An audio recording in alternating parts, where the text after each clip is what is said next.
Hello, my name is host Eric. Welcome to Talking with Famous People. I'm here with famous person Tippy, and she's a first-time guest, which is always very exciting to meet some new people. I enjoy meeting with my old friends always as well, but it's always exciting to get to meet somebody new. I wonder if you would be interested in me doing a personality typing on you cold here before we talk about anything else.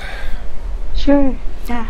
Okay, well, great. So let me start with a simple question that I usually start with, which is, if you had to choose a group number of people to hang out with on a given evening, you were going to go out, you had a choice. You could hang out with one other person, two other people, or three or more other people. Which would you choose? One person. Okay.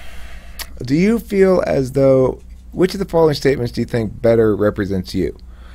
My feelings are going to be fine. I'm not that fussy. I need to worry about those people and make sure that they're not getting fussy. Or, those people can handle their own emotions. I'm worried about how I feel about this. Number two. Okay. Do you consider yourself somebody who enjoys going out but gets tired after a little while and wants to go home and recuperate? Or are you somebody who enjoys going out and other people want to leave but you want to keep going? The first one, definitely. Okay. If you're in some sort of a dispute with somebody over a point of, let's say, opinion about where you should eat, which is the most important factor, do you think? That it be balanced such that it's fair in the way that, well, last time you chose, so I should choose this time, or that you find a option that is mutually agreeable to both, even if it's unfair? I think mutually agreeable. Okay. Do you have political opinions? No. I don't really Not particularly look political? into the policies too much. Okay. Do you feel as though when you go into a new task, let's say you've been hired, somebody's given you an offer you can't refuse, they've offered you, like, I don't know, $1,000 for 3 hours work, and it involves managing a group of people, and let's say it involves being a docent at the museum and describing the various paintings and stuff as you're walking around. Would you rather have a very clear set of instructions about what's expected of you, or are you going to feel pretty comfortable just going in there and winging it? Like just improv with the people? Is that what you mean? Yeah, well, you're going around, you're explaining these paintings. Some of them you know some things about, some of them you don't really know anything about, but you're thinking to yourself, oh, I could just BS it, it's fine. I'll wing it and I'll make some stuff up, or I'll just ask the people what they think, or something like that. Or are you thinking, I need a really clear set of instructions about what I'm supposed to say here, or I'm going to make an ass of myself? I think number one, and then I just pull whatever information I remember when I'm talking with the people. So you're pretty good at improvising like that? When I know about a topic, I guess I can speak on it. But sometimes if I'm unfamiliar, I'm not good with BSing it. Okay. How are you with your schedule and your maintenance of small objects? Do you often leave the home and realize that you've forgotten something like a wallet or a phone or sunglasses or something like that? Or are you pretty on top of your stuff like that? No. You're not very on top. No. Sometimes I'll be like, oh shoot, I forgot to get this paper, and then I'll stuff in my bag and then bolt for class or something. I see. Okay. Do you find that the abstract work of, say, a philosophy class or something is the kind of intellectual activity that you enjoy, or do you find that you prefer much more concrete things like chemistry, for example, where you're learning specific formulas and executing that kind of formula? I think philosophy would be more interesting. Yeah. Sometimes I have difficulty when it comes to understanding all the jargon. So But I think it'd be more interesting to talk about philosophy than doing experiments in a lab. Do you? It sounds like perhaps you're still in some level of schooling. Is that correct? You mentioned something about school, Um, I or just are you finished my fourth year, but I'm doing my master's in September. okay? And do you know what field you're going into right now? Um, Aging and health. Okay. Do you feel as though you're driven into that field because of concern for the well-being of others? Because you feel as though it allows you enough engagement with other people to keep you satisfied, or because it's good money, or what's your thinking behind choosing that field? Mm, well, I know demographic is aging, so about a decade or so, there's going to be a lot of uh, like an older population. So it'd be good to know about that. Uh, So you're thinking ahead in terms of demographic shifts and judging your career yeah. options accordingly. That's clever. That's smart. um, okay. Hmm. I have my opinion already. I'll tell you that right now. But I want to do a couple more verifying questions. Uh, have you ever heard? I have no idea if you're familiar, what your level, if any, of familiarity with talking with famous people is. But so I'll ask you the following: have you ever heard me ask anybody the troll question before? Ask someone what? Sorry? The troll question. No, I'll take that No. as a no. So, okay, here's the troll question. You're the mayor of a town. It's the Middle Ages, okay? So it's like knights and horses and swords and stuff. No gunpowder, no engines. Now, this town Okay. is split in two by a river. Now, one half of the town is the merchant side, and the other half of the town is the farm side. Farm side, they got all the food, they grow it over there, and they store it over there. And then in the winter, normally, you transport it across the bridge periodically to the merchant side in order to feed the merchant half of the town, and the merchants transport across the bridge some goods across or whatever. Unfortunately, this winter, as you've got all the food stored up, a big storm hits, and the river became a rushing torrent and washed away the bridge. Now, it's the nature of the weather around there is that it snows and it gets very cold, but the river is too big to actually freeze. So it kind of stays a rushing torrent all winter, and you can't begin to think about rebuilding the bridge until the spring. Unfortunately, a troll is coming up and taking residence in your river, and the troll has something he calls the food tax. Anytime you cross the river and you're carrying food, and you have boats, so you can use boats to get across the river, that's not a big problem. But anytime you cross the river using, using, I mean, with food on you, like if you got a sandwich, the troll, really quick before you even notice, will rush over, take 10% of your sandwich away, and run away. And you'll be like, hey, where did that 10% of my sandwich go? And the food troll will say, food tax, troll tax. And so this is the problem you got. Now, look, here's the deal. You have enough food stored to feed all the people in the town for the whole winter. No problem. But if you pay 10% tax, you won't have enough. Then you're going to be too little, and some people will starve. But maybe not a whole bunch, but some of the people will starve. So the question to you is, what are you going to do now about this situation? Mm,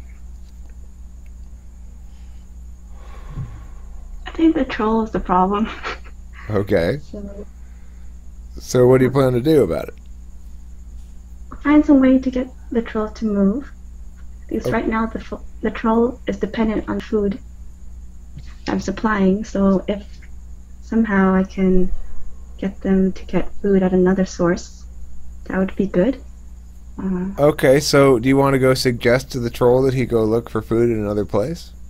no, I would probably organize some people to do the looking first, and then make it really convenient for the troll to get there. Okay, so Uh, you discover a village down the river about 20 miles, and and you go and you offer the troll a boat ride down to that village. Okay, okay, listen, we will give you a boat ride down there, and we'll give you, a week's supply of food, and all you got to do is go. You set up down there at that village instead of this village. The troll goes, well, I would. That's a fair deal, guys. That's fair. But the problem is this. That village already has a troll. I tried to set up down there earlier, and he kicked me out, so I got to be up here now. Sorry.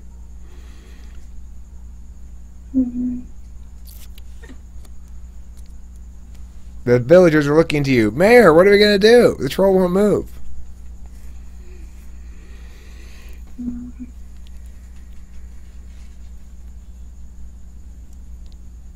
See, one option would be to hurt the troll, which is like to eliminate them. Okay. All right. That's a possibility. That is a possibility. I'm not sure about using violence. You're not sure about it. You're showing so much restraint. A lot of people just, as soon as they think kill the troll, they say kill the troll. You're like, do I really want to go violence? Is there some other solution here? Let's see.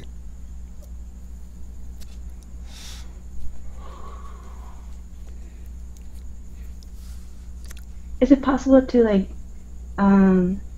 move the villager? Oh, so another possibility would be to relocate, right? Well, yeah, I mean, you've got all your buildings and your farms and your families, and I mean, you're gonna, even if you did try to relocate and rebuild the town upriver, what would stop the troll from just moving upriver?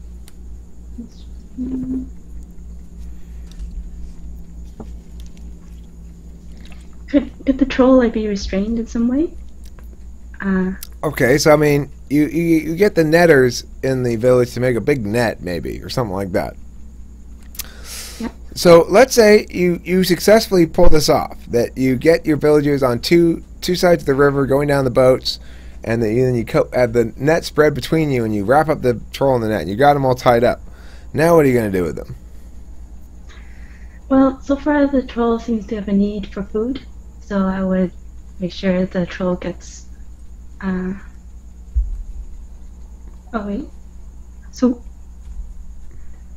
is the 10% tax for food necessary for the troll to live, or is it just like because he wants 10%? Do you want to ask him? Yeah, I'm gonna ask him. He's like, well, look, that's just the nature of my magic. I can only take 10%. Now, granted, a lot of the food that I take from you guys, I just end up floating down the river because it goes to waste because I can't eat it all. But my magic required me to take exactly 10%. If you carry a dead cow across the river, I got to take 10% of it. Mm-hmm. I guess I would, if I could restrain the troll. You got him restrained. He's all tied up. But now what are you going to do? Keep him in a cage or something for the rest of the winter? Well, I would find out what he needs to survive. Because if I take... He says, I need to stand in the river and steal food from people. Does he need to be in the river? I don't know. That's what he's telling you. Should you believe him or not? He's currently engaged in stealing 10% of your food. I don't know why you have so much compassion for this troll. But I appreciate the fact that you do. I would want him to...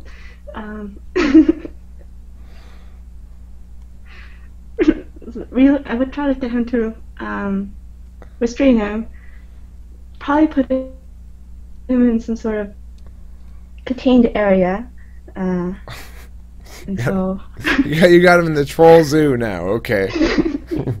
I would also be like... He goes, oh, I'm dying. I need to be in the river stealing your food. Oh. So I take care of the troll's needs as well. You're very caring. You're really caring. That's funny. Hi, Mega Bro. I'm talking with fifth person Tippy here, who is so determined not to hurt the troll that she's got him in a troll zoo now. She's got him locked up in a troll zoo, and he's complaining that to survive and be happy, he needs to stand in the river and steal food. And fifth person Tippy here is engaged in a moral conundrum over what to do with the troll. So maybe he can like go to the river at certain hours. Okay, so he has escorted. So what you do then is you set up a situation where you periodically, like once a day, you take him to the river, and then you stand him in the river inside of some sort of cage, and then you float past him with a boat with some food in it so he can steal 10% of it so that he can survive. And he doesn't really need to eat that much food, enough that you could probably support him for the whole winter this way if you want. But then what are you going to do in the spring? I guess another option would be to steal back the food that he steals. Is that an option? To steal it back. Well, I don't know, Tippy. Wait, what's the consequences of us not, of the village not giving him the food? Well, Is there like a threat? I mean, the thing is, there's no consequence to the villagers. There may be consequences to the troll, but you're not sure yet if you should believe him. He's telling you all sorts of things. He's saying like, "Oh, if I don't steal 10% of your food, I will die. If I don't have to steal it in the river too, and you have to let me go free to steal it, or else I'll die." Because he's determined that you're very soft-hearted, so he's trying to milk that, you know. I guess then I would get like a report from the like other neighboring villages on how they're dealing with the troll and whether. All right, so you send down a courier to the neighboring village 20 miles down the village, and they send back up some guys, and they're carrying with them a big bag, and they pour it out on the ground. There's the head of their troll. That's how they dealt with their troll. They said, "We'd be happy to dispatch you of yours if you'd like." Do you want them to kill your troll now, or do you still want to preserve your troll's your difficult situation? I'm pretty sure. No, I do not want to be at the troll. You do not want to. Okay. You know what? I don't know exactly what type you are, Tippy, but I admire your moral fortitude. I really do. You know, almost nobody has this level of concern for the troll's well-being. Now, that makes me think you're possibly... I mean, I'm not one to ever make this statement, but I'm beginning to think you're an INFP. I think so as well. You think so as well? Hey, look at that. Pew! I totally scored. Yeah. That means you're my supervisor, famous person Tippy, along with INFP listener. INFP listener, I believe I just typed a fellow INFP. You know how I know? And this is what made me realize, oh, that's what makes you guys beast mode. She wouldn't kill the troll. That's beast mode right there. She would not kill that troll, even when I encouraged her to. I'm proud of that. That makes me really proud of INFPs. Like, not that I should be proud of them because I'm not one, but you know, it's like makes me go, fuck yeah, that's why they're my supervisor. They don't kill the troll. You know, by the way, Tippy, you could have, instead of moving the food across the river, you could have just moved the people across the river. Yeah. But you know what? I don't know if I would have come up with that answer either. I came up with the question. I never came up with any answers. I just heard a bunch of other people's answers. Yours is the most determined I've ever heard anybody to not kill the troll by far. And you get mad kudos, credit for that. And that, I think, will bring this episode to a close. Thank you for watching Talking with Famous People, and thank you very much, famous person Tippy, for being typed, and thank you very much, famous person Eric, for once in a while I get it right. That's always nice.